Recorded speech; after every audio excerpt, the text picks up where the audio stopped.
I'd like to tell you about the strangest secret in the world. Some years ago, the late Nobel Prize-winning Dr. Albert Schweitzer was being interviewed in London, and a reporter asked him, "Doctor, what's wrong with men today?" And the great doctor was silent a moment, and then he said, "Men simply don't think." It's about this that I want to talk with you. We live today in a golden age. This is an era that man has looked forward to, dreamed of, and worked toward for thousands of years. But since it's here, we pretty well take it for granted. We in America are particularly fortunate to live in the richest land that ever existed on the face of the earth, a land of abundant opportunity for everyone. But do you know what happens? Well, let's take 100 men who start even at the age of 25. Do you have any idea what will happen to those men by the time they're 65? These 100 men who all start even at the age of 25 believe they're going to be successful. If you ask any one of these men if he wanted to be a success, he'd tell you he did. And you'd notice that he was eager toward life, that there was a certain sparkle to his eye, an erectness to his carriage, and life seemed like a pretty interesting adventure to him. But by the time they're 65, 1 will be rich. 4 will be financially independent. 5 will still be working. 54 will be broke. Now think a moment. Out of the 100, only 5 make the grade. Now why do so many fail? What has happened to the sparkle that was there when they were 25? What's become of the dreams, the hopes, the plans? And why is there such a large disparity between what these men intended to do and what they actually accomplished? When we say about 5% achieve success, we have to define success. And here's the best definition I've ever been able to find. Success is the progressive realization of a worthy ideal. If a man is working toward a predetermined goal and knows where he's going, that man is a success. If he's not doing that, he's a failure. Success is the progressive realization of a worthy ideal. Rollo May, the distinguished psychiatrist, wrote a wonderful book called Man's Search for Himself. And in this book he says, the opposite of courage in our society is not cowardice. It is conformity. And there you have the trouble today. It's conformity, people acting like everyone else without knowing why, without knowing where they're going. Now think of it. In America right now, there are over 18 million people 65 years of age and older. And most of them are broke. They're dependent on someone else for life's necessities. Now, we learn to read by the time we're 7. We learn to make a living by the time we're 25. Usually by that time, we're not only making a living, we're supporting a family. And yet by the time we're 65, we haven't learned how to become financially independent in the richest land that has ever been known. Why? We conform. And the trouble is that we're acting like the wrong percentage group, the 95 who don't succeed. Now, why do these people conform? Well, they really don't know. These people believe that their lives are shaped by circumstances, by things that happen to them, by exterior forces. They're outer-directed people.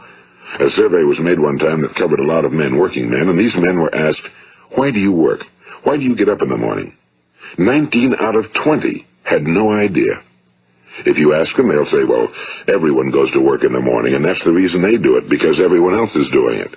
Now let's get back to our definition of success. Who succeeds? The only person who succeeds is the person who is progressively realizing a worthy ideal. He's the person who says, I'm going to become this, and then begins to work toward that goal. I'll tell you who the successful people are. A success is the school teacher who's teaching school because that's what he or she wants to do. The success is the woman who's a wife and mother because she wanted to become a wife and mother and is doing a good job of it. The success is the man who runs the corner gas station because that was his dream. That's what he wanted to do.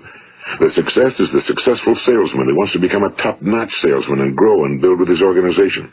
A success is anyone who is doing deliberately a predetermined job because that's what he decided to do deliberately. But only 1 out of 20 does that. That's why today there isn't really any competition unless we make it for ourselves. Instead of competing, all we have to do is create. You know, for 20 years, I looked for the key which would determine what would happen to a human being. Was there a key I wanted to know which would make the future a promise that we could foretell to a large extent? Was there a key that would guarantee a person's becoming successful if he only knew about it and knew how to use it? Well, there is such a key, and I've found it. Have you ever wondered why so many men work so hard and honestly without ever achieving anything in particular, and others don't seem to work hard and yet seem to get everything? They seem to have the magic touch. You've heard them say that about someone. Everything he touches turns to gold. And have you ever noticed that a man who becomes successful tends to continue to become successful? And on the other hand, have you noticed how a man who's a failure tends to continue to fail? Well, it's because of goals. Some of us have goals, some don't.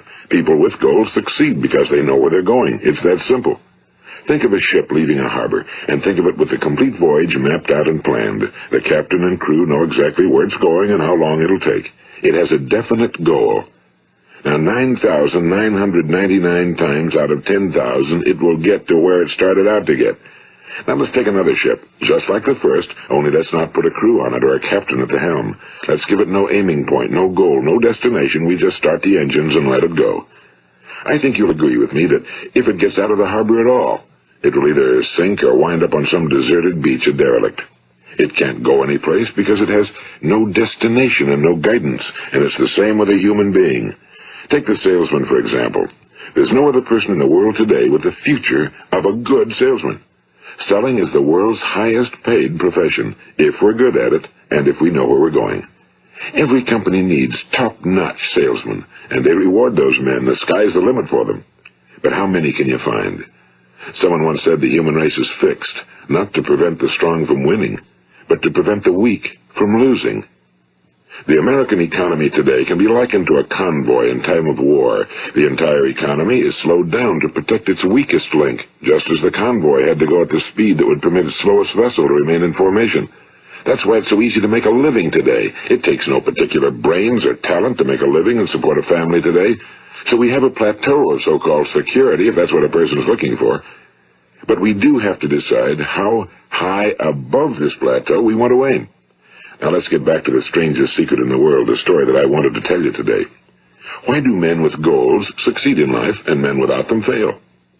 Well, let me tell you something which, if you really understand it, will alter your life immediately. If you understand completely what I'm going to tell you from this moment on, your life will never be the same again. You will suddenly find that good luck just seems to be attracted to you. The things you want just seem to fall in line, and from now on you won't have the problems, the worries, the gnawing lump of anxiety that perhaps you've experienced before. Doubt, fear, well, they'll be things of the past. Here's the key to success and the key to failure. We become what we think about. Now let me say that again. We become what we think about. Throughout all history, the great wise men and teachers, philosophers and prophets have disagreed with one another on many different things. It's only on this one point that they are in complete and unanimous agreement. Listen to what Marcus Aurelius, the great Roman emperor, said. A man's life is what his thoughts make of it. Disraeli said this.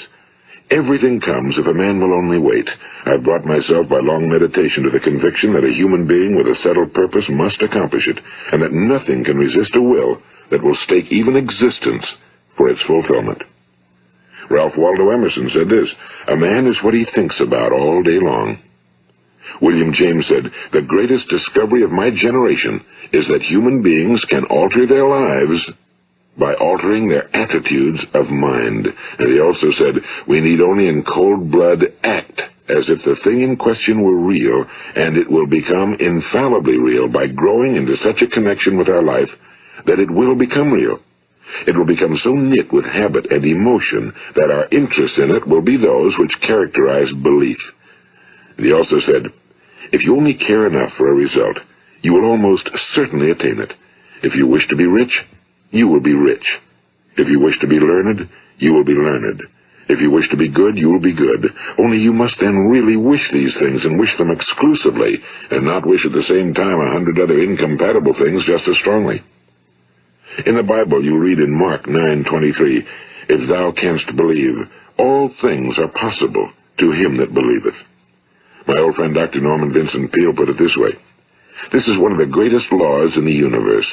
Fervently do I wish I had discovered it as a very young man. It dawned upon me much later in life, and I found it to be one of the greatest, if not my greatest discovery outside of my relationship to God. The great law, briefly and simply stated, is that if you think in negative terms, you will get negative results. If you think in positive terms, you will achieve positive results.